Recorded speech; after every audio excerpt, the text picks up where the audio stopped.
Welcome to episode 24 of A New Way to Love, Live, and Lead. I'm your host, Cheryne Blom, a master coach, author, speaker, and the founder of the Self-Mastery Hub, your center for self-inquiry, healing, and growth. This podcast is here to remind you that midlife isn't a crisis.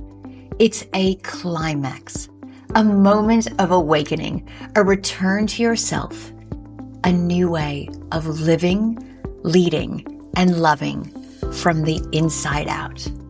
This is our last episode of season 2. And during season 2, we have done a deep dive into self-connection. And today's episode explores a piece that is essential, yet so often overlooked. Energy management is how we protect our energy, so we stay self-connected and not take on the emotions and energy of others, one of the key reasons why we disconnect. And I want to start today with a simple but powerful truth.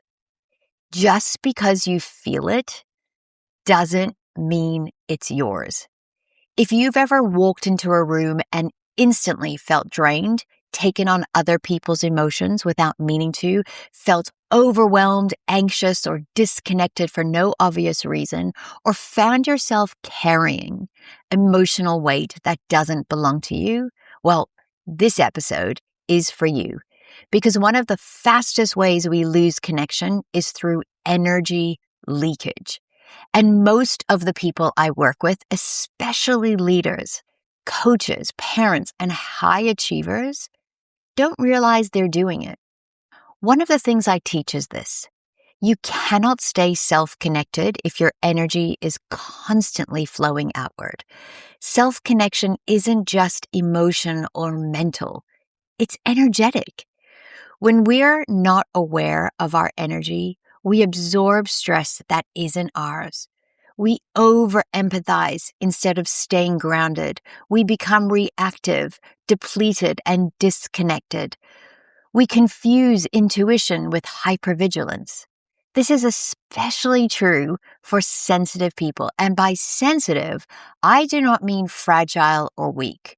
Sensitive people have highly attuned nervous systems that perceive emotional, relational, and energetic dynamics early, making them deeply intuitive, empathetic, and powerful decision makers when they know how to regulate and protect their energy.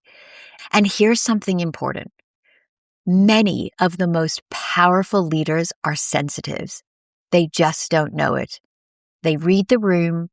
They feel beneath the surface. They sense shifts before others do. But without energetic boundaries, sensitivity becomes exhaustion instead of a strength. And this is a great continuation of our conversation we've been having in season 2 because we've explored habits of connection, calm, clarity, and confident courage, identity level self-connection, emotional regulation, and self-leadership. Today's episode answers a crucial question. How do I stay connected to myself when the world and other people are loud? The answer is energy awareness and energetic boundaries. That's why I am so excited about today's guest. Today, I am joined by Nanette Abbott, the founder of Leaf New Beginnings Kinesiology. Nanette is a qualified kinesiologist dedicated to supporting holistic well-being through gentle, client-centered care. She works with the body's innate intelligence to help clear and realign energetic imbalances. She's been working in the wellness industry for 25 years and draws on kinesiology principles, stress release techniques, and intuitive insight. Nanette creates personalized sessions that offer healing and self-awareness. Her approach is both compassionate and grounded. She is also the author of The Infinite Potential of You, which is a beautifully presented, whimsical book wonderful for people of all ages striving to support you on your journey of self mastery. Nanette, I am so happy to have you here. Welcome to the show. Thank you, Cheryne. It's so good to be here. I love this. So this is your podcast, A New Way to Love, Live, and Lead. We've known each other for so long. This is We awesome. have known each other for over 16 years and we've coached each other, and throughout the years we have become very good friends. And I love everything that you're about. I love everything you do, and I couldn't think of anybody better to have this conversation with than yourself. So Oh, welcome. thank you. I really appreciate that. Yep, we've definitely shared a big journey together. There's no doubt about that. um, Absolutely. And, yeah. this last season has been all about self connection and how important self connection is, and that, really everything that we're talking about is helping a person stay self connected.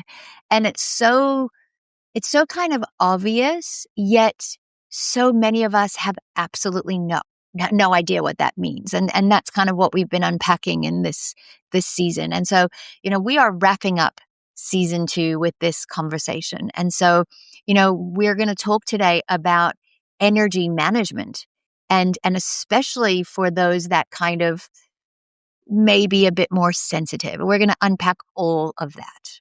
So, Mm. let's get started because we may be here for a week. It's exciting. All right. Yep. So, Nanette, let's get started by sharing a little bit about your journey and what led you into kinesiology, energy work, and intuitive coaching.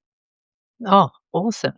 Yeah, I found myself working for a wellness company over in the UK, and it was the major practitioners there were chiropractors, and there was a number of chiropractors that used applied kinesiology because kinesiology actually came from chiropractic at the beginning.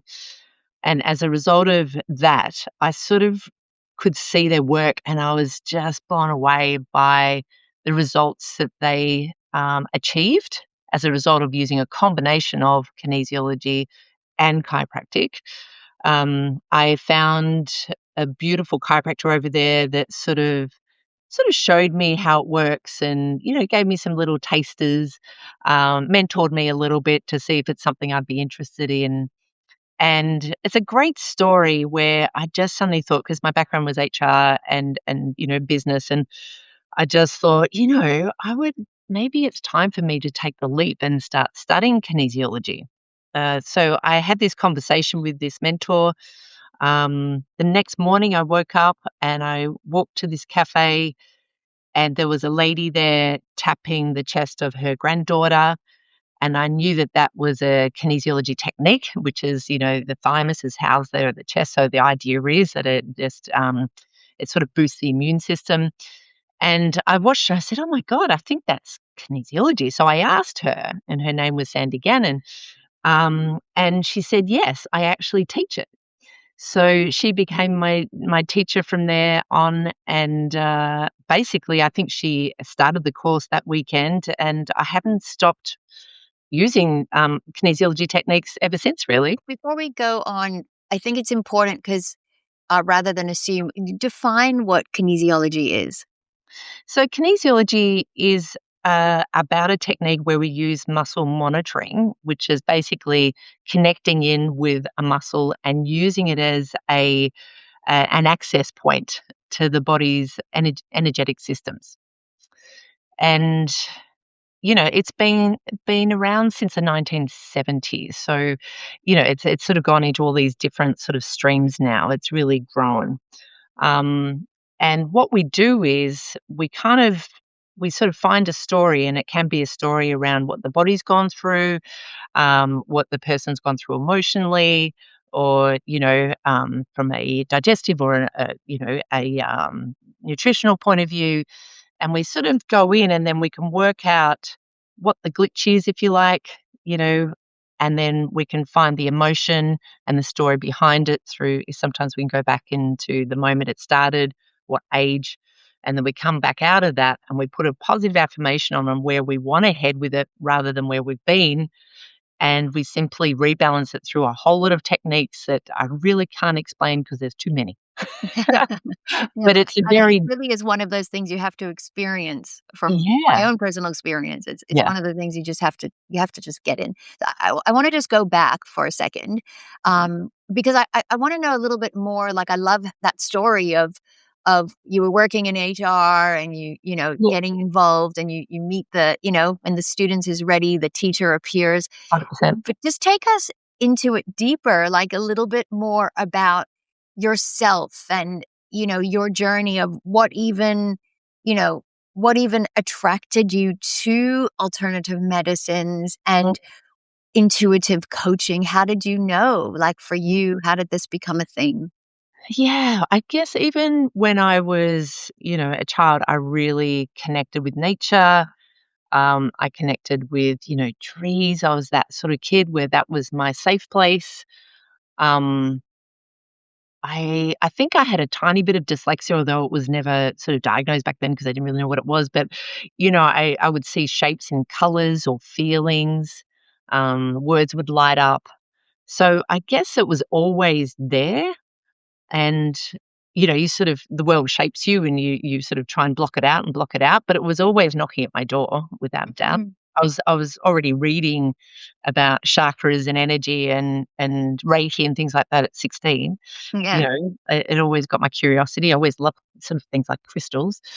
And however, you become pragmatic and so you go and do the business degree and, you get a normal job. But like I said, it was always pulling me away, even when I traveled extensively through third world countries like Africa by myself. And, it was always looking after me. And I could always feel something guiding me, I guess, is Mm. a way of explaining it, and that kept me safe.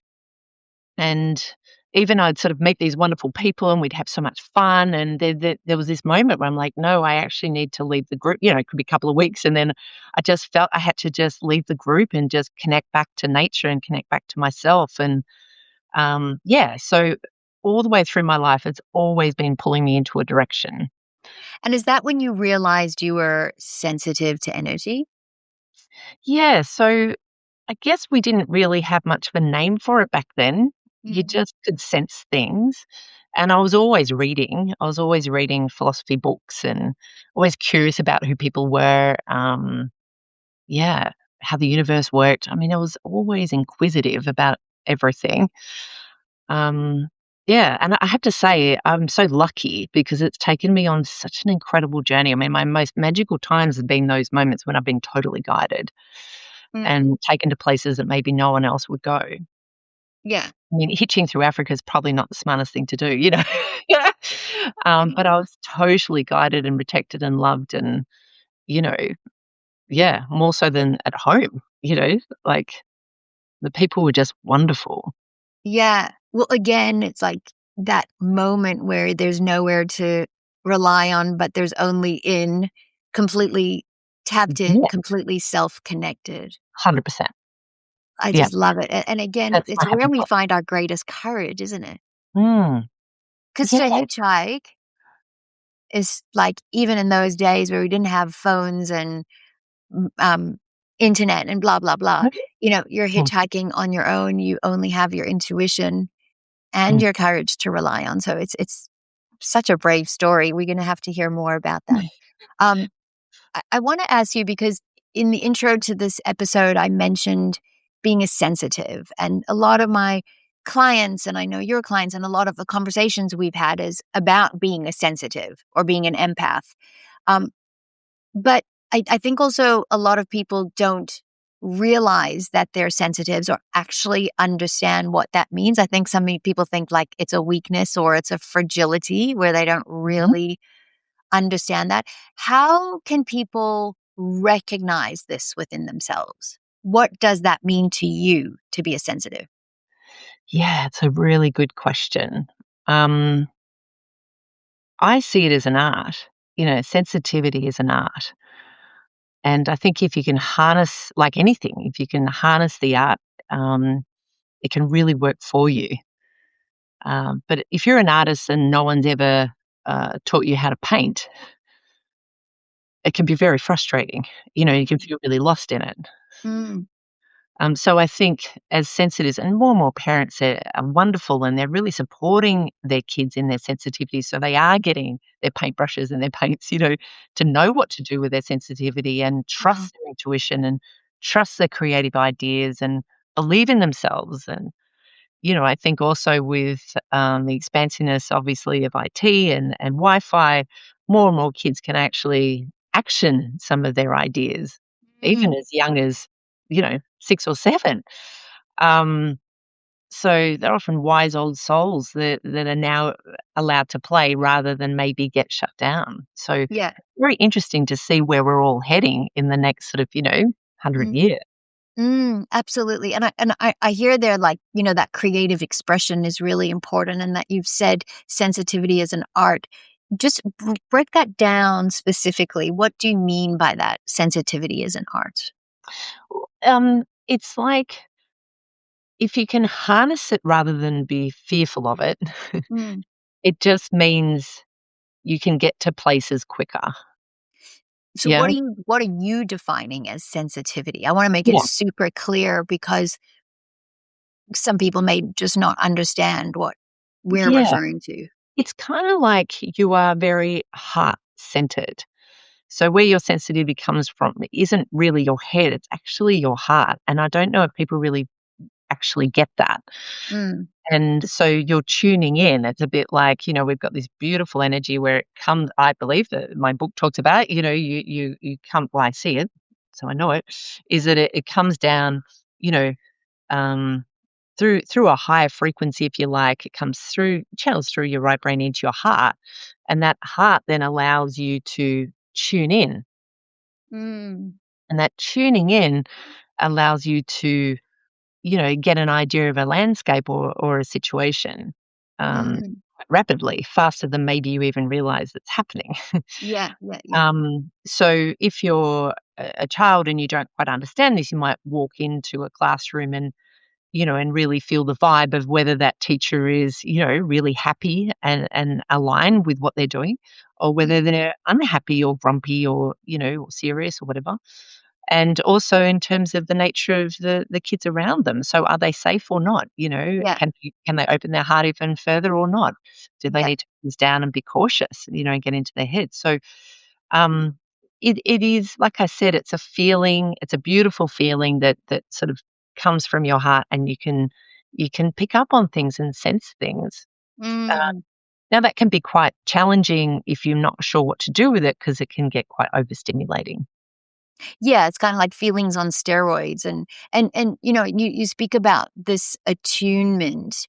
Mm, Um, I like to see it as, like I said earlier, that sensitivity is having this highly attuned nervous system, mm, and so, like you said, we feel the frequencies, but it's like we're feeling them more acutely than others. So we're mm, feeling feelings more than say other would people were that are live more in their intellect or live a more pragmatic. Our feelings are, and mm, like for me it's I've been kind of the label of ADHD and da da da da, all of these things that follow it. What it's always felt like is I'm kind of tapped into this like every radio station at the same time. that's right. It does get overwhelming. It does, like, you can kind of feel other people's feelings, and as a child, we don't have any way of understanding. We just feel overwhelmed. And I Yeah. see it all the time with my work in the classrooms of how Mm, hard that is for kids. yeah. So I love how you've kind of spoken about a channeling of artistic expression, whatever that may mean for a person. Yeah. So often, what you just explained, that overwhelm of so many radio stations, it's certainly at the beginning, when you're learning what paints to use and brush techniques, it does feel very overwhelming, because often that sort of story can come from a childhood, potentially, for a Mm. lot of sensitives, where they've had to be hyper aware of their environment. Mhm. Okay, so if they come home to an environment that doesn't quite feel safe, or there's a vibe maybe that isn't quite aligned, like they're saying, parents are saying something, but there's something different going on and they can pick up on that. All sorts of reasons means that they have had to be hypervigilant and scan their world all the time to stay safe so that they can perform in a way that keeps everyone happy, Yeah. So a or gets them nervous out of system trouble. response, really. Yeah. Well, and yeah, but it's also, um, learning how to behave in a way that gets a good response or keeps them safe or keeps them Mhm. out of trouble. So, they've got this superhuman power to be able to tune in and then they can manage it. So, Mhm. but if your childhood's been so full of that, it means maybe you don't know who you are. Mm. Mm. The And when you don't, disconnection. Yeah. yeah. And Yeah. then disconnection. So when you don't know who you are, then that world gets very, very noisy. Mm. Um, and I guess when we talk about the disconnection, the connection, which I don't think I've even mastered until literally, like, I think probably the last year, is about learning to really, and I'm 55, um, is to learn how to really, you know, enjoy being who you are. And, Mm. someone said to me a long time ago that they broke up with somebody, their partner, and they went interstate and they actually worked out by being on their own. They're actually very funny. I said, I learned from that breakup because I had to, Yeah. on my own and live with myself and nobody else, that Yeah. they realize that they really enjoy their own company and they're very, very funny. That the things that go on in their head is hilarious. And I mean, you are wonderful at that. I mean, your way, how you see the world, your humor, and your optimism, even in adversity, that has been your superpower, Mm. Mm. 100 times over. So it's kind of once you get to know that part of yourself, when the chips are down, you can come back to that part of you that you just love and you choose to see the world in a certain way or a lens that you really enjoy that's got totally unique and totally different to anybody else. Yeah. So you get to play with nature or you get to play with the universe. Yeah, you play with your sensitivity in a way that's joy rather than overwhelm. Absolutely. And what we've been talking about is, in the state of disconnection and when the nervous system is so activated is when we people please and we overgive and we become Oh, emotional, but that's not necessarily what sensitivity is. That's a reaction to us being disconnected, like you said, that hypervigilance. um yeah, and yeah. and so I want to just bring this because relating the energy aspect to this, Mm, what is the connection between energy, or let me just rephrase that. What is the relationship between energy and self connection? mm. Well, energy is us. Do you know what I mean? So I feel like, our energy is our own. Um, and it's amazing. And I think, again, it's about falling in love with your own energy. Mm, Yeah. Falling in love with your own sense of self, if you like. I know that's very cliche, but I'm not saying that from a cliche point. It really is like liking parts of yourself, mm, very unique, and it might be quirky or whatever it is. Um, you find what that is. And in my book, I talk about all these archetypes of whether you're the athlete, do you know what I mean, or whether you're the muso, mm, whether you're the conscious entrepreneur.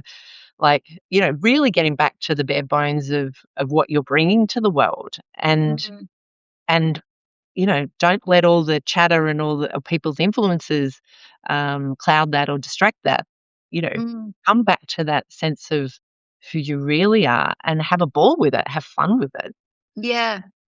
And I So suppose, that is the energy, and that's yeah, the energy, and that feeds into the nervous system. It's yeah, not nervous absolutely. system first, energy second. It's actually energy that then feeds into the nervous system, and then you become who it is that you want to be.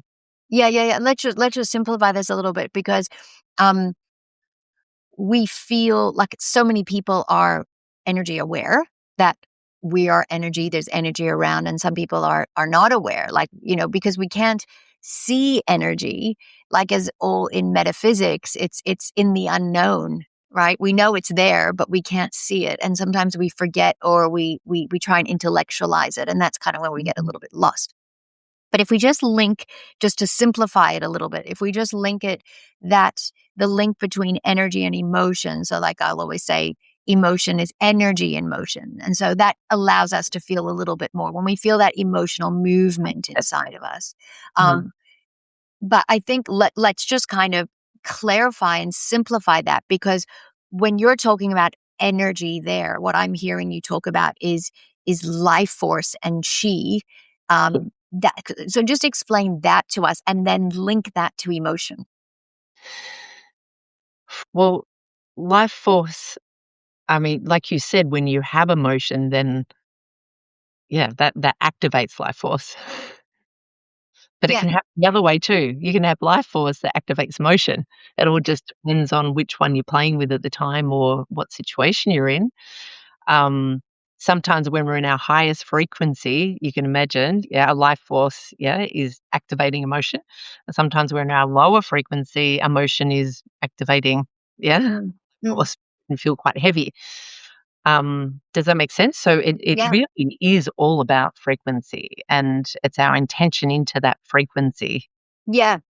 Yeah. And what So I'm really I would, hoping through this conversation yeah. is that people can become aware of, so that life force is always moving through us and around us. And Mm, the energy is what we humanize. The energy is our living experience of what's moving through us for whatever particular thing that's happening to us. And in that moment, we can either become the emotion. What we're talking about here is becoming more aware of the emotion and not reactive to the emotion. And in particular, um, what that means when we take on another person's energy and we disconnect mhm. from ourselves. So talk a little bit about that, Yeah, like that's the what challenge. happens there when we are taking on another person's energy. It's a challenging one, isn't it? Because we're all exchanging energy, um, all the time. And I think if you can harness as an opportunity for learning, for empathy of that person, Mm, you can stay curious mm, about who they are and how they tick, okay? And that awareness, that curiosity of knowing that you both are playing with energy together, you can start learning that, oh, they do it that way, or they feel that way, or, mm, oh, I was feeling really good until, my partner came home and, and now I feel sort of like either, I don't know, more upbeat or low. So it's kind of, I think if you can see it as a curiosity and an opportunity to be the scholar, um, of of energy, then you can actually support them, whether that is, "Hey, let's go for a walk," or, "Hey, let's get let's make sure we have some food really quick," or, "Let's have a rest." Like, I think if you can harness it mm. and learn from it, that's why we're here. It it can really be, helpful. If it's just like, "Oh, you know what? They're doing this to me," it can be quite divisive.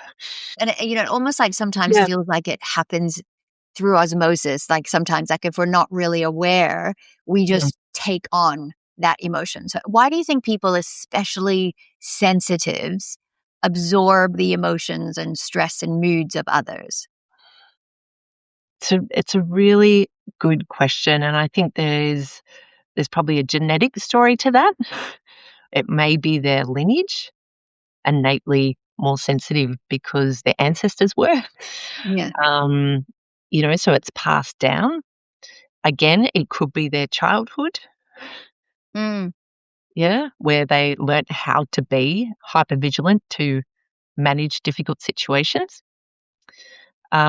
It could be that they are on the journey and they've really mastered how energy works. So, yeah, I think genetics plays a big role in it. because we have this highly attuned system that's Mm, able to sense, like I always think of it like the sea urchin. It's mhm, got like antennas. Our antennas are just highly attuned. And so we can feel an emotion or an energy coming in, and then that puts a person into a hypervigilant state, making them be more reactive than responsive. Yeah, and that's right. That's more, I guess, a trauma response. Then you've got these beautiful mamas now and dads who are saying, their little one might go to the beach and they pick up a feather and the little one can share their story around that feather and the parents are interested and they wanna hear it. So Mm. they've got a very different story going on in their head around their sensitivity, or they might say, "Mum, I can see colours around you," and the mum's not gonna say, "Don't be silly." The mum or dad might say, "Wonderful, tell me all about that." It's changing, which is really exciting. Our kids are growing up trusting their intuition, trusting, their sensitivity, which gives them inner strength to Yeah. to to believe in themselves and believe in their gifts. You're tapping into something so important, because what you're talking about is conscious parenting. And conscious parenting is tuning into the individual and harnessing all these gifts without judgment. For most of us, our upbringing, we didn't have that language or conscious parenting. So we never knew how to harness it. So, the self-doubt and lack of confidence would just build in us. Yeah, I've got so many wonderful stories of that, and, Mm, mm. it's so exciting to see, and, yeah, they have absolute confidence and self-assurance around it all. Yeah, it's important that we have the empathy for others. Mhm. But how do we differentiate between healthy empathy and energetic enmeshment? Because what we're talking about is when we shadow. I've heard you speak about that shadowing and taking on another person's and just becoming enmeshed and entwined with another person's. How do we differentiate between that? Yeah, I think it's all part of the same gig. I don't know if you can have one without the other. I think we do have we're always experiencing a a bit of both. Like, we can go through life and suddenly we meet one person, if you like, or one story or one situation, and, it's sticky, isn't it? Mm, Just mm, feels mm. sticky. But I think if you go into their story, it lasts a long time. But if you go into, well, what is this? Why is this presenting to me? And what's happening to me that I need to hang on to it? What are some of the signs to know that we are just taking on another person, like emotionally, physically, energetically? What are the signs that we can see when we are taking on and shadowing another person? It can, I mean, every person's different, but it could be that you've got to look at your own patterns. So it might be, while you're in a relationship with somebody, your feelings have changed. You might be feeling flat. You might be feeling, more depressed than normal. You might be feeling more creative, but yeah, but maybe in a shadow way, yeah, rather than a light way because they're bringing up something for you.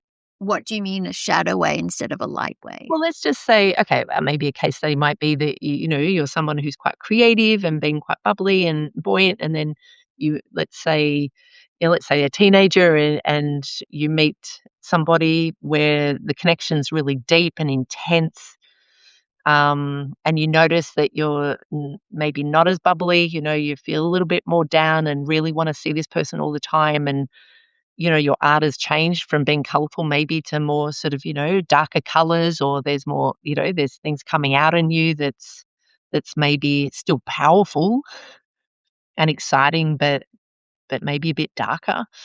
Um, if it is, and I'm talking if it is that kind of energy.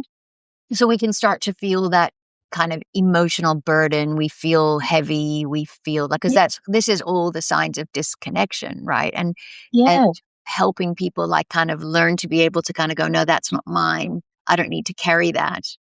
I think it's not yours, but it's also is yours, or you wouldn't have connected. Mm, That makes sense. So there's something you've got to see that we're all merging all the time. mm. There's something in you that wanted to purge that, if you like, or explore it, or you wouldn't be interested. What you're saying there is that that energy of another person can activate one of our patterns. Yes. Yeah. That And it's interesting. I actually have clients ask me all this all the time. Like, what do you mean by patterns? mm. What do you mean by like patterns? Like, let's really simplify this for people. I think it's you looking back over your own story and seeing maybe some of your patterns, which I know you as a life coach, that's particularly what you do, is to Mm, see, when you've been there before and what did you do with it last time?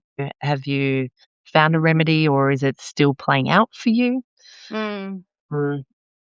Then there's patterns of the vibrational patterns that are going on within the body, that we're tuning into as therapists and within ourselves. So there's those kind of, are they positive patterns or negative patterns within the energetic body? Mm, mm, Um, mm. the chakras show patterns, and sometimes that can be really positive, and sometimes you can feel a bit of a wobble in those chakras. Um, yeah, and it's exciting, but they're all very fluid, so there's always opportunity for change. How do our belief systems influence our patterns of behavior? Yeah, our belief systems are everything, and aligning yourselves and staying true to your belief systems, if you've found the ones that are really true to your core, is a wonderful gift, I think, once you've worked Mm. it out. But the challenge is working out what those belief systems are. Why do Um, you say the belief system is everything? How does it affect the energy, the chakras, the if if it's a positive, if you know that it's the core of who you are, and it's those beliefs is a reflective of the core of who you are, it gives you direction. and what about the beliefs of, I'm not good enough, nothing I do is right, people don't like me, I don't belong anywhere, I'm going to be abandoned, people reject me. The ones that activate the nervous system. How do those beliefs, like, let's first talk about how do those beliefs Mm. affect our energy? Yeah, um, yeah, they can really shut us down, and they can shut us down from connecting, to, I guess, well, I would say your higher self, Mm. that true self. Hmm. Again, it can lead you down a path just like the positive beliefs can. It can Yeah. lead you down a path that's away from yourself, into a direction that maybe isn't positive for you. I mean, high Mhm. creatives, like if they don't really find, again, if you're the artist, I'll go on about that again, if and you don't learn how to paint, you might find yourself in an admin course, Yeah. and you end up doing administration, which would be a nightmare. Yeah. And Yeah. that could create a life that feels a bit stuck and a bit slow, and you'd be double, triple checking yourself every moment that you've got every word right, and you come home quite anxious, and Mhm. maybe not firing and not as happy. Yeah. But you didn't know that actually, if your family weren't supportive, let's say, or you didn't believe in yourself as an artist, then suddenly you're down the rabbit hole of being like everybody else. But but it creates this story of anxiety. Absolutely. And this is the thing of, and then people go into this state of disconnection or anxiety. One of the things I've been staying in the season is you're either self-connection or you're in anxiety. There's only two modes.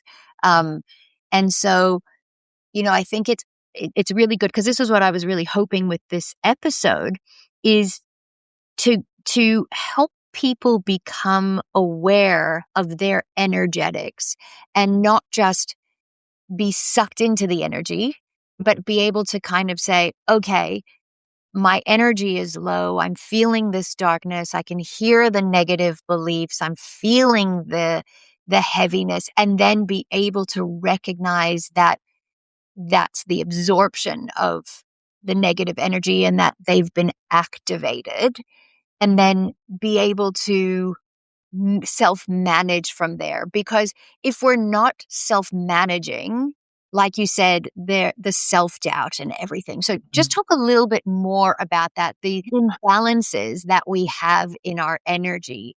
How does that affect our self worth, confidence, and direction or clarity? I think, again, let's go back to being a sensitive. Once you recognize that you really are a sensitive and you do get affected by people's energies, quite easily, number one, we've got to build your chi. And I think it's just like if you've got a nut allergy, you know what you have to do, and that is to make sure that your house is clear of nuts. Do you know what I mean? Mm. Um, and I feel you've got to do the same thing. I think you have to work a little bit harder at it, but acknowledge that you do have to work hard at it. I've got on my SoundCloud, a chakra clearing album. I think, I did it about 20 years ago. I don't think many other people were doing it at the time.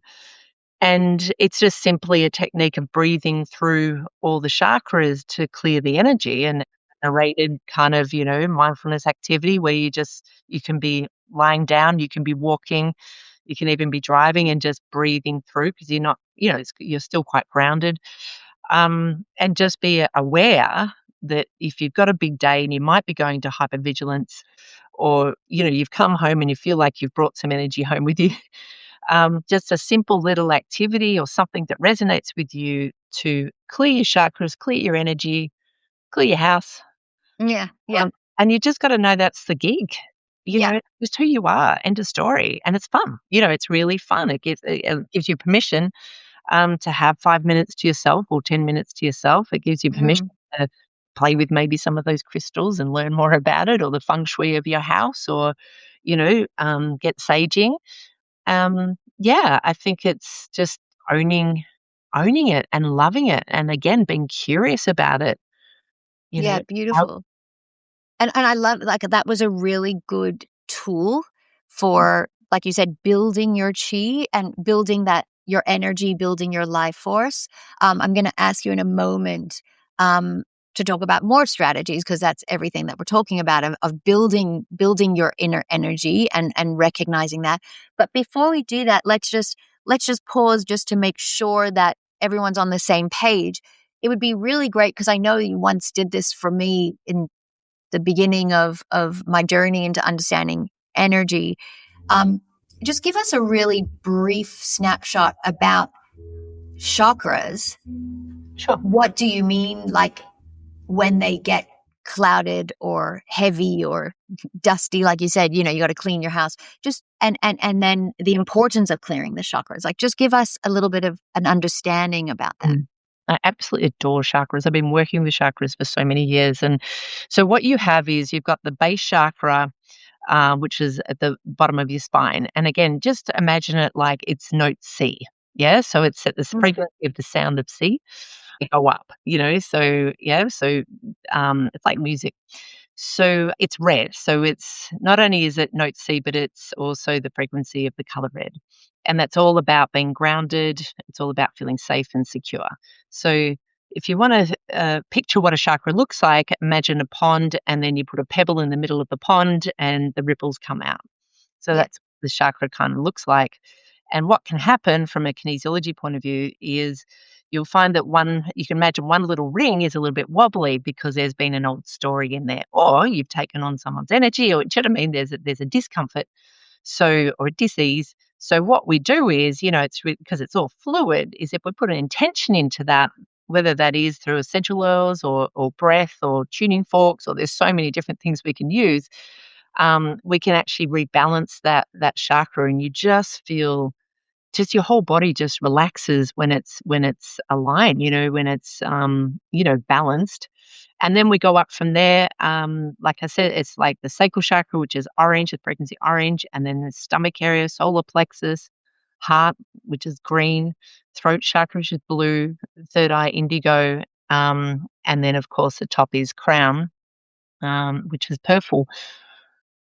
So I love, like, what you're talking about, just to kind of really simplify it again, is that, like, these chakras, they're these seven, I know we have more, but basically these seven energy centers. Yeah. And I love how you just talked about the ripple in the pond, because it's kind of like we can understand that we have these, like, seven little pools within us. Yeah. And we just, each one of these energy centers, I've always seen it as like a fan, or like a spinning wheel. And when a fan is not off, but when it's not on, and it's just kind of sedentary, dust collects, Yeah, I love that. but Yeah. same within a pond, like if we stick with the metaphor that you've brought in there, you know, in the pond, all the little pebbles, all the experiences and the thoughts and the absorption of stuff just gets into our pond. And so it's kind of like what you're talking about there, the breathing and the clearing. It's like having a creepy crawly, like in a swimming pool, and being able to clear out each one of these centers. And like you said, each one has a color, it has a resonance, like a tone, like you spoke about the C note of the base chakra. And so what you're talking about there is the importance of awareness of the energy centers, because that's a really powerful technique. When you kind of feel something in your belly, you can feel like the restlessness or butterflies or anxiety in your belly, and then you can relate that to your solar plexus. So take us through like the different body parts, and if a person feels that energy heaviness, how they can relate it to the chakra, understand what that chakra is about, and then understand what they're releasing. Because what you're talking about there is like letting go, clearing our consciousness, clearing our awareness, so we're not carrying any unnecessary load, so we can stay in that purity of self-connection. Mm. So, yeah, so break that I love that. down. I love how you said all that. Yeah, so the base chakra, like I said, it's about that, feeling grounded. Mm. And again, some people, where they've been so hypervigilant, it's really hard for them to get grounded. It's about security and safety. So a Yeah. person that's not grounded and is blocked in their base chakra, what would they be feeling? Yeah, lightheaded, a bit airy-fairy, jumbled all over the place. Maybe sugars feel a bit, high and low. Um, yeah, difficult to trust, difficult to settle, Mhm. feel calm. Yeah, things like that, running by the seat of their pants, just Yeah, yeah, not being able to settle into their own energy. Yeah, yeah. So they're not yeah, feeling safe or belonging in stable. that. Yeah. So what are some grounding techniques that a person can do? So, I mean, you can use crystals. You can use obviously the color red, but obviously a lot of people love just get your shoes off, walk, in the grass, or really feel the energy from Mother Earth. It could be going to the ocean if there happens to be some water around. Just put your feet in, hug a tree, organize your house. Feel clean, feel everything Mm, in order. yeah, Yeah, be kind I to like that. The other thing that we've been talking about over this season is that the pathway of self-connection, the pathway come back to yourself, is a self-leadership model. And self-leadership is, in essence, what we're talking about, how we have to lead ourselves, take responsibility, be aware, come back to honor ourselves, all of that. It's not necessarily being self-absorbed or selfishness, but it's about managing ourselves, which the more we manage, the more we can master. Yeah. yeah. Um, so how do you link protecting energy as an act of self-leadership? Yeah, I guess it's getting back to my book. It's a self-mastery, Mm, and really, uh, committing to a practice. I talk about the hourglass, yeah, and the chakras are within the hourglass, and the middle of the hourglass is the heart chakra. mhm. And I think we've all got to know that we need our time to connect, yeah, to the creative side, the energy, the people, the signs around us, all that kind of light, fun, flowy, intuition. And then we've got the sand, where we've got to change something, we've got to do something, we've got to action something. We're making Mm, sandcastles now. So if we're too sort of, airy fairy, we're not actually here on the planet enough, doing enough or creating enough. yeah, Yeah. Not actually making stuff happen. yeah, But if we're too sort of, we've got our head down and we're just doing what we have to do, and we're actioning because we said we did, and we said we would, and we've got the list and we're ticking off the list. We're disconnected. So I love the feeling from an energetic point of view, from a healing point of view, from also yeah, managing your energy, like we talked about, is the figure eight. mhm, So in my book, I talk about, we wake up when the energy is clean, it's nice and early, and you allow just all that creative energy to come through. Yeah, and it comes through your right brain down into your heart. And then What do you once mean by come through? Explain that. it's kind of like, imagine, well, I talk about in my book, which is going around the world. It's quite funny to see, but it's beautiful to see. They're like little bubbles. Like I literally can see them, in the Mhm, aura. There's little thought bubbles, and they're real. mhm. So just if you will open up and just let the energy come through, then there's all these sort of ideas and thoughts and feelings about the day, and often it allows you to link even with the planets and, do you know what I mean? All the energies that are going on. So you're aligning yourself with what's happening. And then so it flows through first thing, get the sense for it.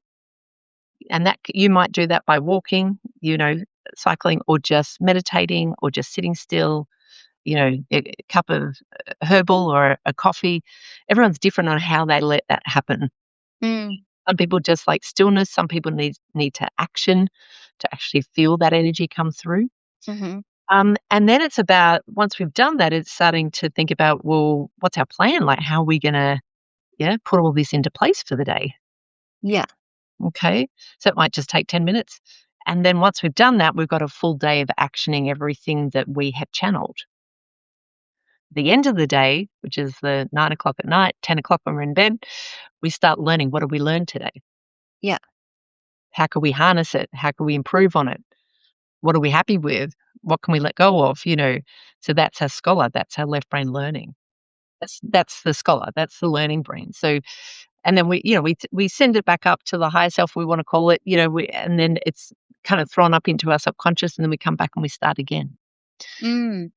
But the figure eight itself, Tibetan figure eights are a wonderful technique to rebalance your chi and all your chakras all at once. So just as a mindfulness activity, if you're feeling you're a little bit, um, a little bit anxious or a little bit wobbly or affected by people around you, just simply feel the energy of the figure eight coming down through your right brain, through your heart, down underneath your feet, and back up and finishing on your left brain and all the way up. So I love that because that's been a really powerful technique. And I know when I've had to go into difficult situations or like even sometimes for me, like going into crowds because I am so sensitive and so kind of tapped into all the energy around me. So it's like if I go into a shopping center, for example, I could just feel myself getting very disconnected or anxious, and so that's been a really good technique for me to learn to be able to say, okay, I'm just visualizing this figure eight, and it's almost like I am creating this energetic bubble that I'm putting into myself that allows me to stay self-focused and not just that energy leakage where I'm just letting everybody. So it creates like this boundary around That's me, a barrier. I love what you just said. Yeah, so the Tibetan figure eights are beautiful. So that's right, you start from the top and then finish at the bottom. And then you can do a little one forward and back and side to side. And next, you got this beautiful sphere. And observe what happens, because people literally smile at you and give you space. Yeah, it's So really give amazing. it a So go. you're Have some using fun with it. what's that? I said, give it a go and have some fun with it. It's like I said, just create like it's like a figure eight cross. So top, bottom, side, side, forward, forward, forward, back, and see how people respond to you. Yeah. And it's so powerful because that figure eight, just again, that symbol of infinite power and it doesn't kind of leak. It's all solid and flowing and giving and receiving, but allowing ourselves to be protected and even following the energy of the eight from a Qigong perspective, which is again the energy cultivation, is so powerful for getting energy to move through the body. It really is.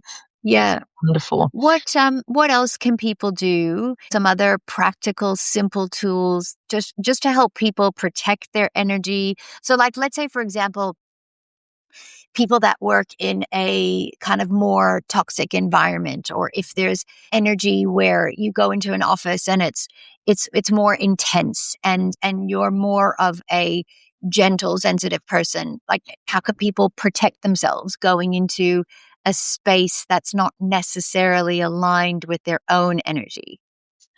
Yeah, that is so challenging when you're going there every day and you're not naturally attuned to that, like you say, that harshness or that intensity or that stress. Look, I think you've really got to put up some things around your office if you can that reflect back on who you really are, that feels like home.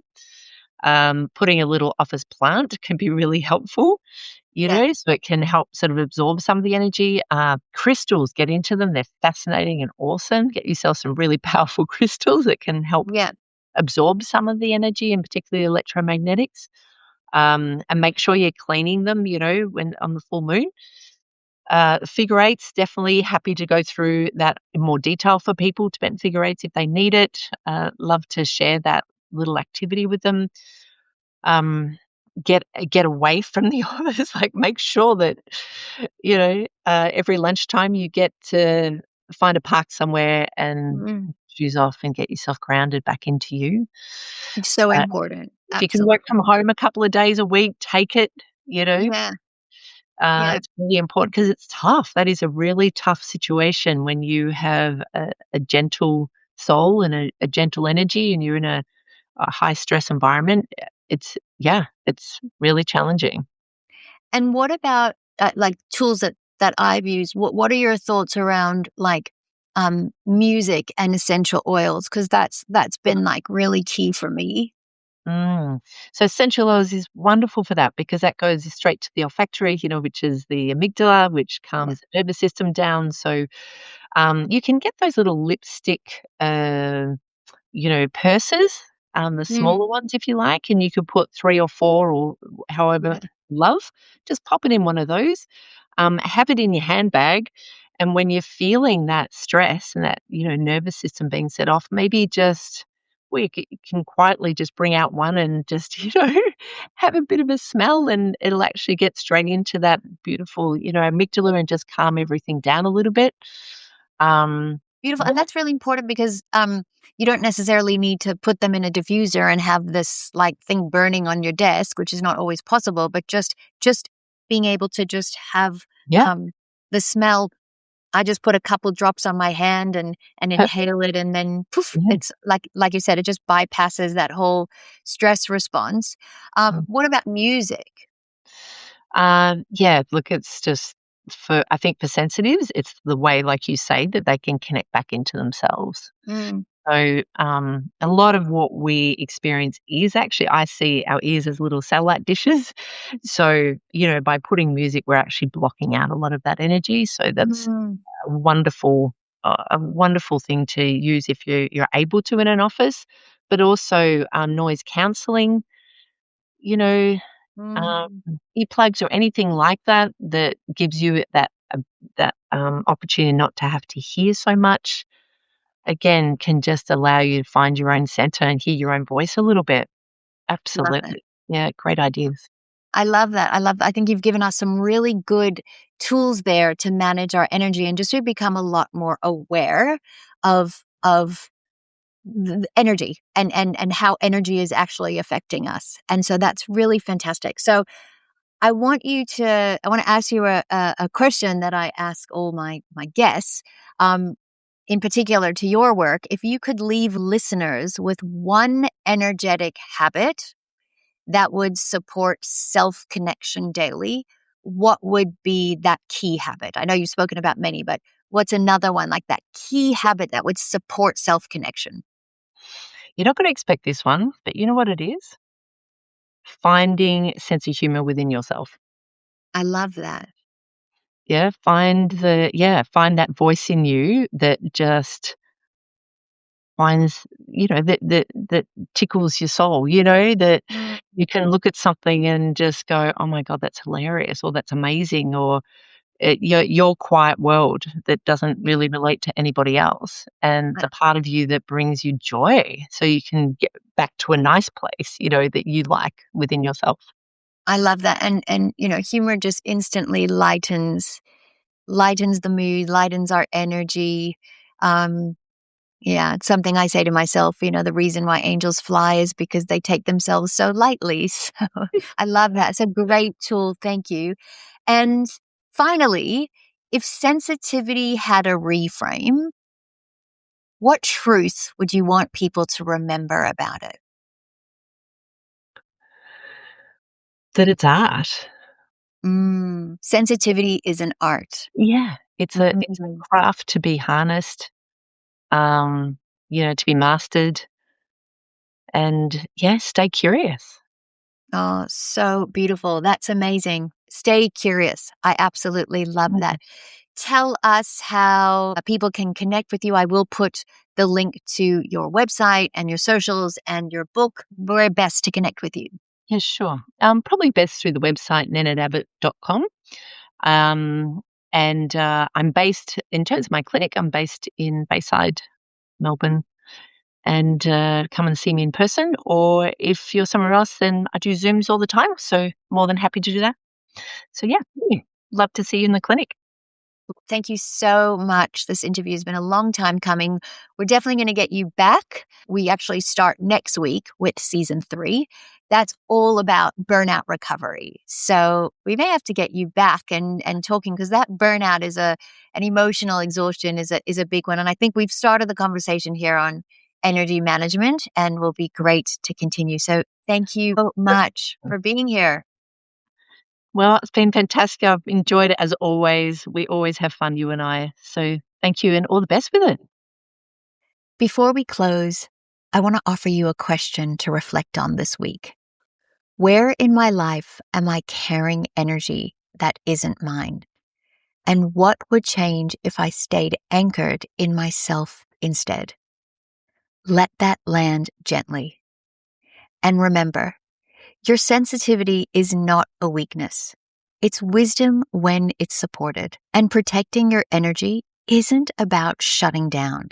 It's about staying connected. And just because you feel it doesn't mean it belongs to you. Thank you for joining me on a new way to love, live, and lead. And remember, you're not too late. You're right on time. And your best, most connected chapter begins right now.